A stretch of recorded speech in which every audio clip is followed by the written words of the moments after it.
Hey, thanks for watching this. We normally do an audio podcast for Once Upon a Time. So go over to oncepodcast.com, subscribe in iTunes, Overcast, Stitcher, whatever podcast app that you want. You can watch here our initial reactions, but for our full discussion episodes, which are much longer than this, much more accurate than what we're about to share, go over to oncepodcast.com and click on one of the subscribe buttons to get the regular audio edition. And you can also watch us live. Check out all of that information at oncepodcast.com.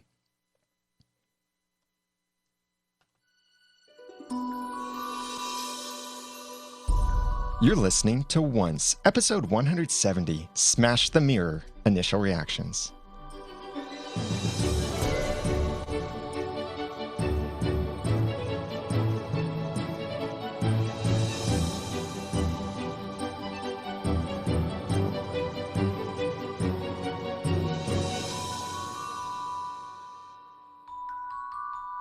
Welcome back to another episode of Once, the unofficial podcast for ABC's TV show Once Upon a Time. I'm Daniel J. Lewis. I'm Jeremy Laughlin. And we're happy to have you joining us. We just saw this amazing episode. It was so amazing. Technically, it was two. 2 episodes, yes, which made it even more amazing. It's like, how can you make an episode of Once Upon a Time even more awesome? By giving us 2. 2 of them. Yes, this episode, for me, I would say is certainly my favorite in this season so far. We're only 8 episodes in, and this was just 1 episode. It's not episodes 8 and 9. So we are still getting episode 9 in 2 weeks. Keep that in mind. There's no episode on November 23rd. Sure feels debatable to me. But this is a 2-hour episode, and it said part 1 and part 2. Yeah. And but it was just that 1 episode, because we know the titles for episodes 9, 10, and 11, and they're in the forums over at oncepodcast.com/forums. And Adam Horowitz did tweet saying that December 15th is when the season ends, if I have that date correct. But it is that Sunday. December 14th. Yes, 14th. December 14th is when the mid-season finale will end. That's episode 11, and then it picks up on March 1st, 2015. But this episode, I would rank up there in my favorites of all of Once Upon a Time. Really? I felt like this episode was that good. I wouldn't say absolute favorite, but I would say it's among maybe my top 5 favorite episodes. Top 5? I might go top 10. We'll say definitely top 15. So what did you think of this episode then? Was way better than the last 2-hour episode. A lot more happened. They were both basically Emma coming to terms with something episodes, but apparently it takes 2 hours for Emma to really make any progress as a character. But yeah, I liked a lot of things about it. There was so much tension in it that it just had me on the edge of my seat, not literally, but really, really wanting to see what was coming up next. And commercial breaks were like, oh, you had to put a commercial there. Can't we just see what's going to happen? It was a good episode. I love it. And the chat room already said, wow, I haven't seen Daniel this excited in a while. Yeah, I really like this episode. So these are just our initial reactions, if you can't tell. We'll have a full discussion upcoming, and we'll give you more information about how you can send us your feedback and theories for the upcoming episode.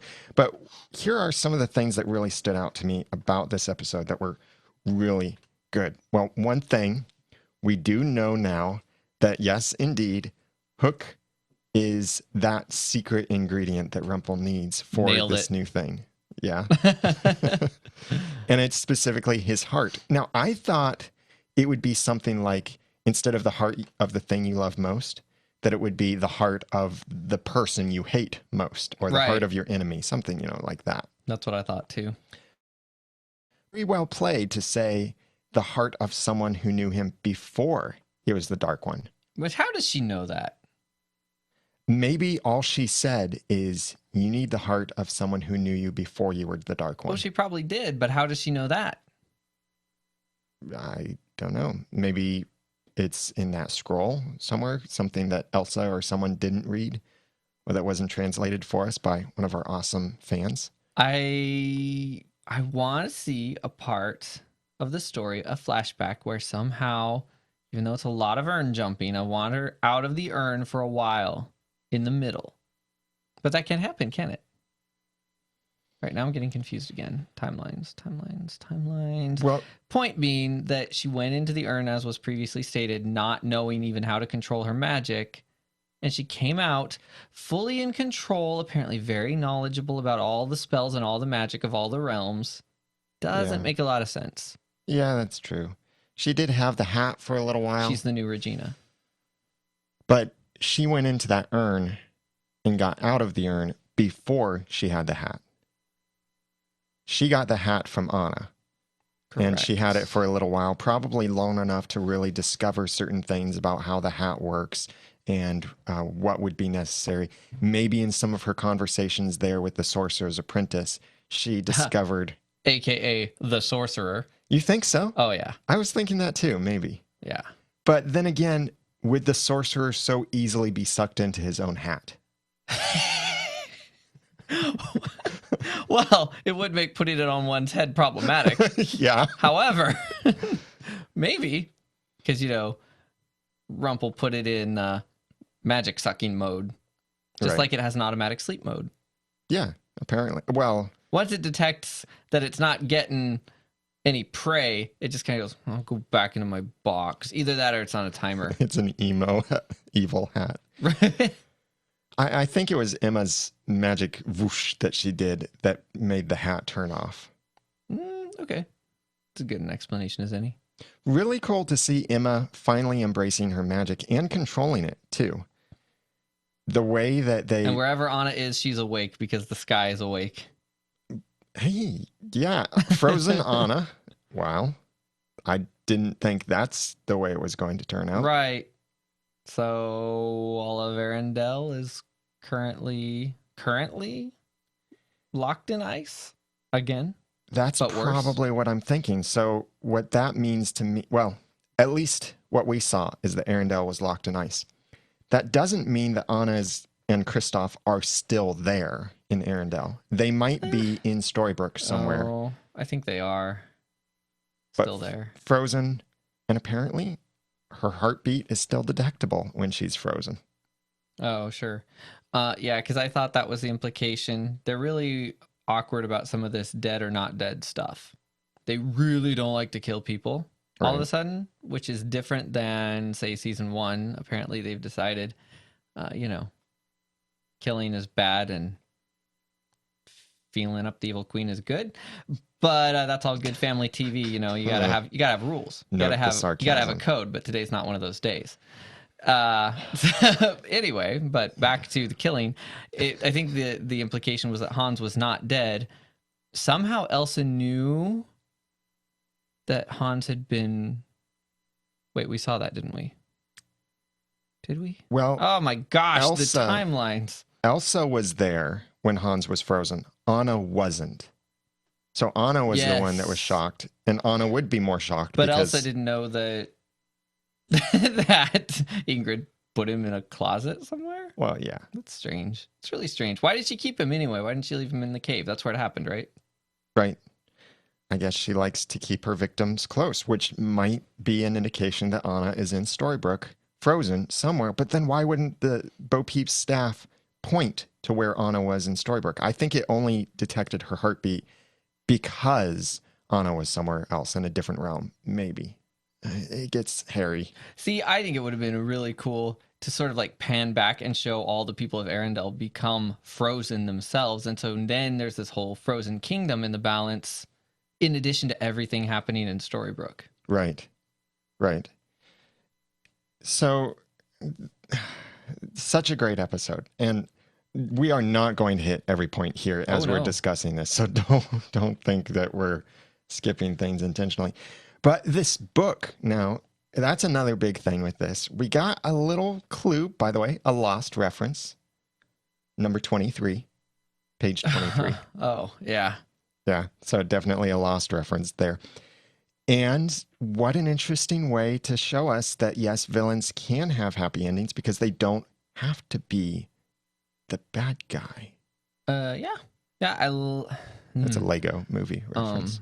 Yeah, okay. There were potentially layers upon layers of things that they said in reference to the book and life and everything in this episode that we cannot get into right now that I have very mixed feelings about. But I will say I kind of liked for the moment the little bit of symbolism of, no, Regina, seriously, it's your choices that caused all these things.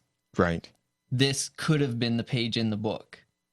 Yeah. So do you think, though, that then the book storyline is resolved for now? She doesn't need to find the author if it's been proven now that the author has, well, number one, that the book is partially magically generated, and number two, that the book is not causing anything for her and not dictating anything. Oh, I don't like that conclusion because I want to see the author of the book, and this episode made me think even more that the sorcerer is the author of the book.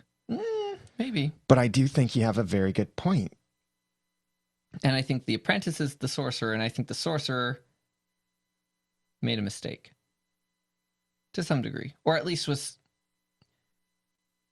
he sort of gave into his own reasons. He wanted the hat back so badly that he compromised his own code and sent Ingrid through to our world.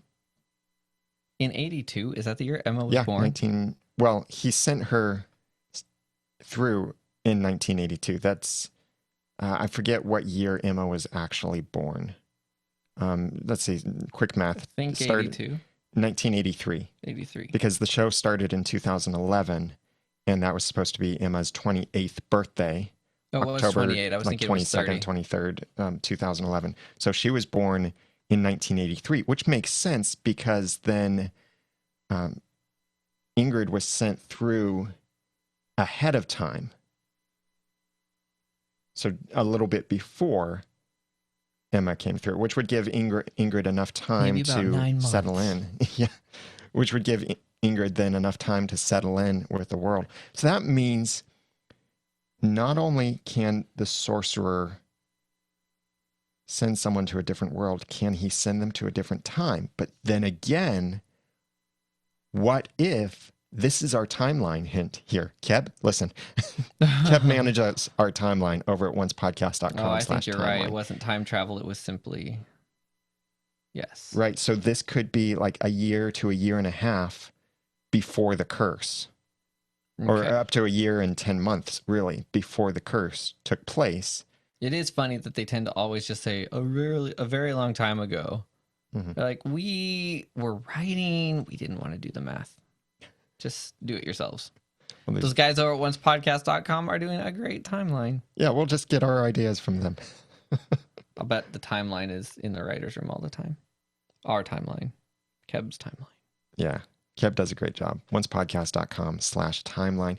By the way, speaking of doing a great job, you are doing a great job of supporting this podcast. We really appreciate the support to enable us to do what we're trying to do and what we're hoping is a great job for you in providing this content about our favorite TV show. And we want to thank specifically David Newland, Steve Johnson, Jeannie Root, and our new Patreon backer, Jeff. Thank you very much for your kind donations to the podcast.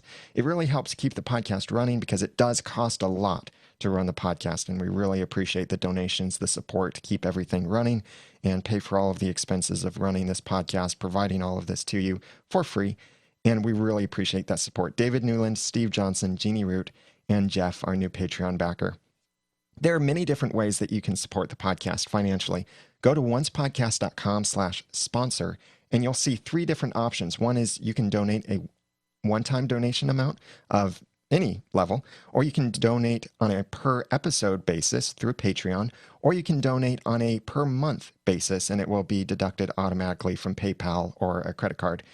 That is over at oncepodcast.com/sponsor. And if you're trying to figure out what helps us the most, it would be those automatic monthly donations, especially as a hiatus is coming up for us. But you can donate any amount through any of those options, and we would be very grateful. Even if you can't donate financially, the next best way you can help us is just by sharing the episodes. Share us to Tumblr, to Reddit, to Facebook, to Google+, to StumbleUpon, to Twitter, to all of these other places. Anywhere that you can share the podcast, we would really appreciate it. Retweet us when we mention the podcast. Share the podcast with others. Tell your friends about the podcast. Get them addicted to the TV show first, then get them addicted to our podcast. That helps a lot. So a couple options there for you to support us either financially or just by sharing the content, and we'd really appreciate it. All of those options are over at oncepodcast.com/sponsor, and the show notes for this episode at oncepodcast.com/170. And thank you for your support. I'll say right now, you kind of hinted on it. I did not like where they went with the Robin and Regina thing in this. Yeah, it kind of made me want to shower. Because there was so much great talk about honor, about putting aside your desires, about falling in love with your wife again. So much talk about all of that honor. And then it was just completely thrown out the window. And that bothers me a lot. Because what is that going to tell people? And I know that television reflects the general morality of the culture, but sometimes I think television should try to inspire a better level of morality and not this multiple adultery thing that they've got going on. I know I'm very opinionated about this, and you probably are too. That's fine. And it's fine I'm opinionated too, but it's just something I did not like about the show. Yes, ultimately, I do want to see Robin and Regina together. I want it done. Sure. I'd like to see it done in a different way, but the storytellers are telling this story in their way. And some people in our chat room are saying Robin Hood is an idiot. Well, I'm not going to go that far. It's understandable, but it's also a pretty contrived situation. Yeah, it's one of those things that because of the nature of the story, it is a really weird situation, just like the whole Mary Margaret and David and Catherine thing back in season 1. It's a situation normal humans wouldn't find themselves in. Yeah, because if it had taken a little bit longer for Marion to show up, Robin and Regina could have been married. Yeah. So then what? He's married twice? It doesn't, creating this situation through time travel, and it's the only thing they really accomplished through time travel, let's be clear. Yeah. I mean, yeah, they brought Elsa, but that could have been done a number of ways.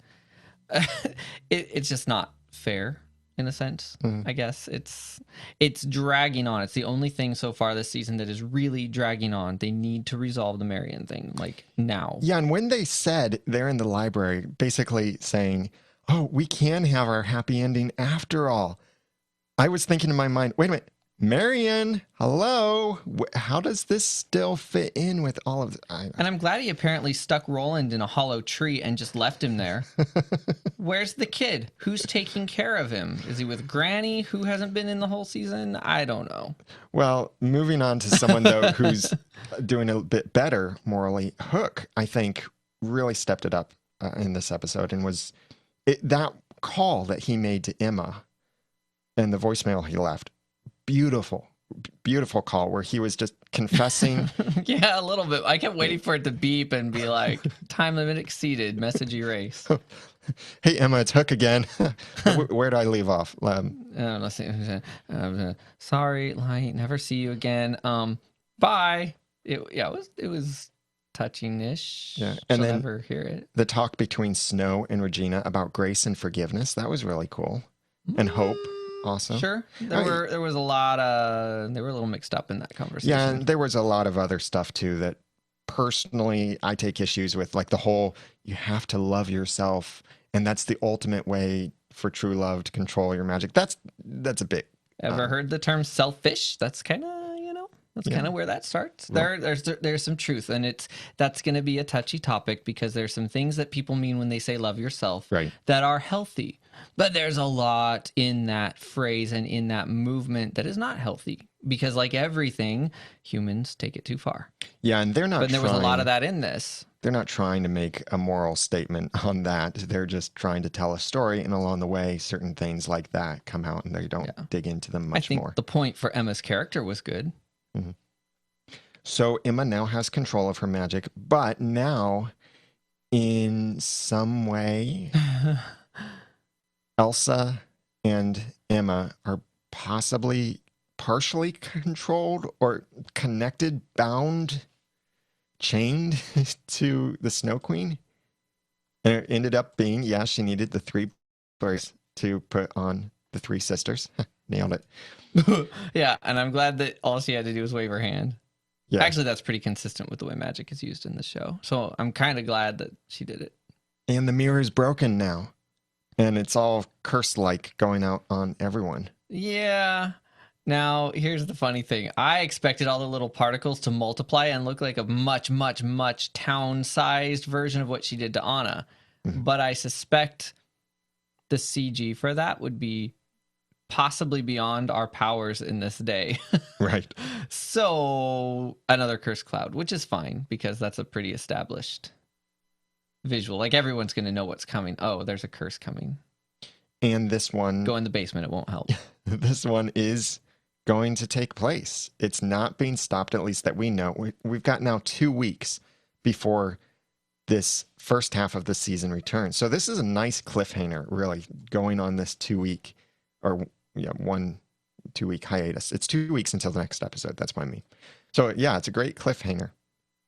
And then we have 3 more episodes after that. So in those 3 episodes, they might resolve the whole shattered sight curse, or they might still be dealing with it into the second half of the 4th season. What's interesting is I couldn't understand why it stopped for Anna. Just because Elsa was in the urn. Right. It might be that the curse... I feel like she should have just been like, huh, glad that's over with. It might be that the spell has a goal that, because it makes you see the worst in other people and basically seek the destruction of other people, well, maybe the spell breaks when that destruction is fulfilled. So when Anna put Elsa in the urn, that was the fulfillment of her desire, her deepest, darkest desires of vengeance, as not actually real as they were, but they were still deep inside of her, the darkness that's inside all of us, really. That came out and then was fulfilled. Maybe that's why it broke. Mm-hmm. But still, in Storybrooke, that means a lot of people are going to have to die. Unless the hat can somehow be used. Hook now has the hat, which is very odd because Rumple is basically controlling Hook. And Hook now has the hat. Well, Rumple doesn't want to get his hands dirty. He wants to appear blameless while collecting magic and collecting people into the hat. But no one knows except Hook that hat is deadly. And Hook is now being controlled by Rumple, and Hook will be prevented from telling Emma. Oh, I see. So there would have been nothing wrong with Rumple just walking right back into the house, picking up the hat, and saying something to Emma, just saying, Miss Swan, you made the choice I would have made, or something, like that. Mm-hmm. Which, by the way, he never directly lied to her. So I was expecting her during that really long, drawn-out process of her standing outside that door. I was expecting him to say something and for her to pick up on the fact that it was a lie, and therefore then to be an epic battle between Emma and Rumpelstiltskin. Oh, interesting. I thought that would happen. Except we all know that logically she should have lost that battle. Yeah, true, because she wasn't in control. But still, it could have been something neat to see. Would be interesting if she can defeat him in some battle. Oh, we might see it, because it really does seem like Rumple is turning dark again, manipulating people. And certainly this whole desire about being separated from the dagger, that's so that he can have unlimited power and no accountability. Can I just say I kind of want to see that season? I do too. I kind of want him to succeed, and I want the show to go global like I predicted at the end of season 1. Yeah. With magic all over and Rumple kind of terrorizing the world. That's terrible that I want to see that, but I think it would be an entertaining story. It would be, and I do kind of want to see that too. Maybe that will be the second half of season 4. Is that kind of thing happening? You never know. Well, what do you think about this episode? We'd love to have your feedback, so please email us with the title of this episode, Smash the Mirror, in the subject line. Send that to feedback@oncepodcast.com. You can call and leave a voicemail at 903-231-2221, or go to the website and send a voice message through the site at oncepodcast.com. You can also comment on the show notes for this episode at oncepodcast.com patreon.com/170. We would love to connect with you on Twitter at Once Podcast, and you can follow each of us individually on Twitter. I'm Daniel J. Lewis on Twitter at The Ramen Noodle. I'm Jeremy Laughlin on Twitter at Phlegon. That's Phlegon. Please hang out in the forums as well over at oncepodcast.com/forums. Send us your theories, your feedback, and we really look forward to our upcoming discussion that'll be live at oncepodcast.com/live. So until next time, remember, I'm willing to wait as long as it takes to find a perfect sister. And thanks for listening.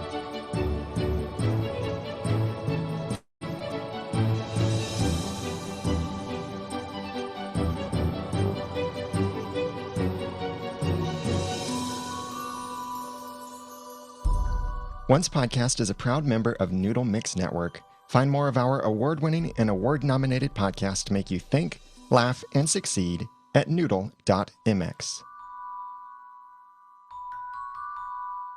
Big thanks for the sponsorship of this episode. If you'd like to be a donor and help support what we're doing here with the podcast and kind of be like co-producers with us of the podcast, help cover the expenses, please go to oncepodcast.com/sponsor, where you can make a one-time donation, an automatic monthly donation, which is what helps us the best, or a per episode donation through Patreon. That's at oncepodcast.com/sponsor.